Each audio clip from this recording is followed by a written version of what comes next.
E aí, meus amigos, tudo bem com vocês? Hoje eu queria falar a respeito do uso do paquímetro.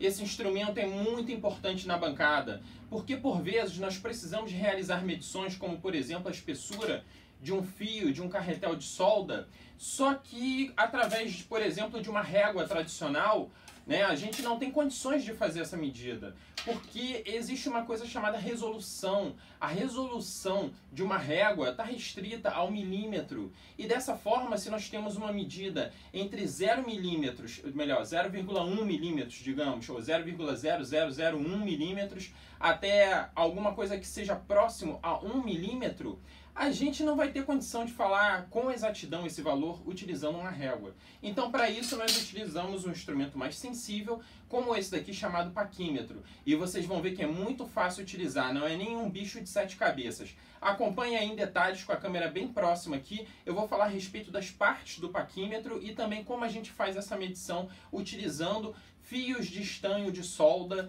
para que a gente consiga medir o diâmetro exato deles, tá bom? Então acompanha aqui. Então, gente, esse daqui é o paquímetro.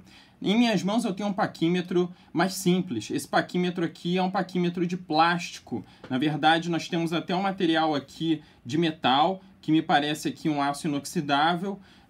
Porém, o restante do paquímetro é todo composto de plástico. No mercado, mais comum é nós encontrarmos o paquímetro em aço inoxidável, ele inteiro em aço inoxidável. A medição do paquímetro, ela se baseia no que nós chamamos de nônio, ou então escala de Vernier. A escala de Vernier é essa escala aqui abaixo, ou nônio, ou seja, a escala principal nós pegaremos a primeira parte numérica da medição e nessa escala aqui, que é chamada de nônio, nós conseguiremos o restante da medição, ou seja, o número que está após a vírgula. Antes de realizarmos efetivamente a medição, é preciso entender cada parte que compõe aqui o paquímetro.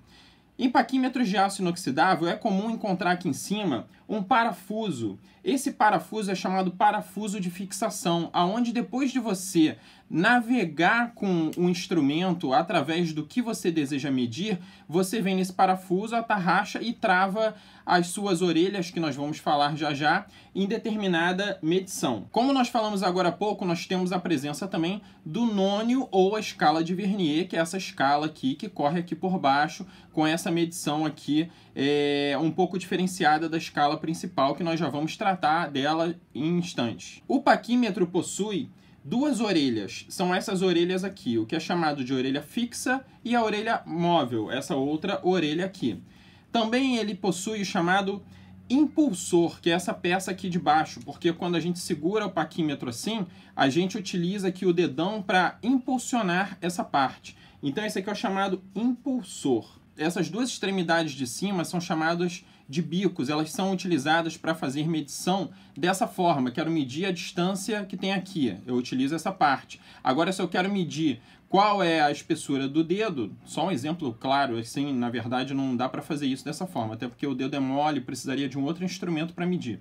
Eu utilizo o paquímetro dessa forma. Eu falei há pouco, mostrando a régua, que a régua não tem definição suficiente, não tem resolução suficiente para medições precisas dentro da escala abaixo de 1 milímetro. Então, com o paquímetro, nós temos essa definição, e essa definição é indicada aqui no canto, onde a resolução desse instrumento é de 0,05 milímetros. Mas como a gente encontra essa definição? Para a gente encontrar essa definição, é muito simples. Ela varia de paquímetro para paquímetro. Nós precisamos identificar quantas são as divisões presentes no nônio, ou seja, na parte que se move, ou na escala de Vernier, como também é conhecido. Identificando quantas partes tem, quantas divisões tem o nônio, que nesse meu caso aqui tem 20 divisões, ou seja, pegando aqui um instrumento mais fininho, a gente pode ver, ó, tem um espaço entre o 0 e essa outra marcação, entre essa marcação e o número 1, e mais uma aqui, então aqui eu tenho 1, 2, 3, 4, 5, 6, 7, ou seja, eu tenho 20 marcações. Na parte de cima, essa divisão está na escala de milímetro, ou seja, é uma régua tradicional aqui nessa parte, onde nós temos 0 a 1 centímetro, aqui dentro nós temos 10 milímetros, correspondendo a 1 centímetro. Para encontrarmos a definição desse paquímetro, o que nós precisamos fazer é, através de uma calculadora, pegar e fazer a seguinte divisão. A escala superior, que é a escala de 1 milímetro, dividido por 20, que são as divisões do nônio ou a escala de Vernier. Isso aqui dá 0,05, exatamente o que está escrito aqui, ó, 0,05 milímetros. Essa é a definição desse paquímetro daqui. Algumas coisas importantes também a falar a respeito do paquímetro antes de realizar a medição é que existem alguns erros que podem acontecer durante uma medida. Você pode, durante essa medição, levar ao erro de pressionar demais a medida de alguma peça. Não vou usar meu dedo, mas, por exemplo, aqui a solda que eu falei, se você pressionar muito, você vai deformar o que você está medindo e dessa forma você vai chegar a um valor errado. Isso aqui são chamados erros subjetivos. Esse daqui é o erro que acontece por excesso de força. Existe um outro erro também nesse sentido, chamado de erro paralaxe. O erro paralaxe ele acontece quando você faz a leitura do instrumento não olhando de frente, não olhando de forma perpendicular, você olha ele de lado. Ou seja, quando você olha de lado, você está correndo o risco de olhar uma medição errônea. Então agora vamos realizar a medição. Eu tenho aqui 3 tipos diferentes de solda de estanho, tá? São 3 medidas diferentes, aonde nós vamos utilizar para realizar a medição utilizando o paquímetro. Eu vou começar aqui pela mais fininha de todas. Como é que eu faço? Eu pego aqui, uso o impulsor até chegar na ponta aqui, até chegar a prender o estanho, mas sem deformar ele, já que ele é sensível, né? E nesse caso, se eu forçar muito, eu posso deformar e ter uma medição errada. E aí, como é que é realizada a medida? Eu vejo aonde o 0 da escala de Vernier ou nônio está batendo, ou seja, ele está batendo o 0 entre o 0 e 1 milímetro aqui na escala que está em centímetros aqui em cima. Ou seja, significa que essa medida é menor do que 1 milímetro, porque ela está entre o 0 e 1 milímetro aqui. O que faz sentido, porque essa solda é uma solda bem fina e nós sabemos que ela vai ter menos de 1 milímetro. E aí, como a gente faz para acharmos a casa que está após a vírgula? Já sabemos que começa com 0, 0, alguma coisa. Para encontrarmos isso, nós precisamos olhar a escala de Vernier ou nônio, aonde o tracinho de baixo coincide com o tracinho de cima. É o tracinho mesmo, esse tracinho vertical aqui. Eu vou seguindo aqui e vou procurar aonde uma coincide com a outra. E eu vejo que nós temos no 0, aqui, ó, 5. O 5 coincide com 2. Olha o tracinho aqui, ó.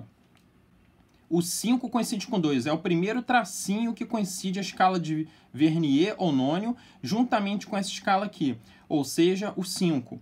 Qual é a medida, então, dessa solda? 0,5 milímetros. Essa é a espessura da solda. 0,5 milímetros é a medida que nós encontramos para essa primeira daqui. Agora eu tenho uma outra, que é essa daqui, onde eu uso novamente o impulsor para abrir o instrumento, fecho. Chego novamente aqui a medida. Ela está de cabeça para baixo para vocês, mas só para que eu consiga identificar corretamente aqui. Agora eu viro, aonde nós temos novamente que o 0 do nônio está entre o 0 e 1 milímetro aqui em cima, ou seja, é um número menor do que 1 milímetro, então é 0, alguma coisa. E agora a gente vai ver qual tracinho coincide. Nós vamos vendo que tem vários tracinhos que quase coincidem em cima e embaixo, mas não chegam a coincidir. Se esse anterior era mais fino, deu 0,5, a gente já sabe que o que vai coincidir tem que estar após, né? Então a gente vai seguindo até o 7. O 7 coincide, esse tracinho coincide perfeitamente com a escala superior, ou seja, o nônio bate aqui com a escala principal no 7, então a medida é 0,7 milímetros. Essa é a medida da espessura dessa solda. Bom, e agora eu vou utilizar o paquímetro para a medição desse fio de solda aqui, desse estanho que é bem mais grosso. Uso o impulsor para movimentar e eu tenho uma medida aqui que está acima de 1 milímetro, vocês vão ver que o zero do nônio ultrapassou o 1 milímetro da escala principal. Então, essa solda tem mais de 1 milímetro. Então, a primeira medida, falando em milímetros, é 1, alguma coisa. Para descobrirmos esse alguma coisa, nós vamos ver aonde coincide o tracinho. E eu vejo aqui em cima do 3, ou seja, aqui eu tenho a coincidência do tracinho, onde eu tenho uma medida de 1,3 milímetros. Ou seja, eu jamais conseguiria esse tipo de medição utilizando uma régua, porque numa régua eu saberia que isso aqui tem mais de 1 milímetro. Na verdade, seria até difícil ver na régua que isso aqui tem mais de 1 milímetro, porque eu não tenho esse impulsor e a facilidade de fechar em cima do que nós estamos fazendo a leitura. Mas nesse caso daqui, nós chegamos a uma medição bem precisa. A gente pode falar que tem 1,3 milímetros é a medição da espessura dessa solda daqui. Então é isso, pessoal. Gostaram? Isso aqui é um instrumento muito importante na bancada, porque não é tão somente medir a espessura de uma solda, mas na verdade a gente pode medir coisas como, por exemplo, a bitola dos fios. Se você tem uma bobina e um projeto exige que você construa um indutor, ou se você vai enrolar um transformador, você precisa saber qual a espessura do fio. E além do mais, pode ser que em alguma construção de alguma caixinha, alguma coisa que você esteja montando para o seu amplificador, para um pedal, você precise de uma medição mais precisa, que você não vai conseguir, por exemplo, fazer essa medição utilizando uma régua. E além do mais, o fato de nós termos as orelhas, essas partes móveis aqui, fica mais fácil de você conseguir realizar medições que com a régua seriam praticamente impossíveis. Ou você vai medir com a régua, mas você não vai ter uma precisão ideal a ponto de você conseguir obter o valor que você gostaria de obter ali naquela medida. Então esse instrumento é um instrumento muito bacana.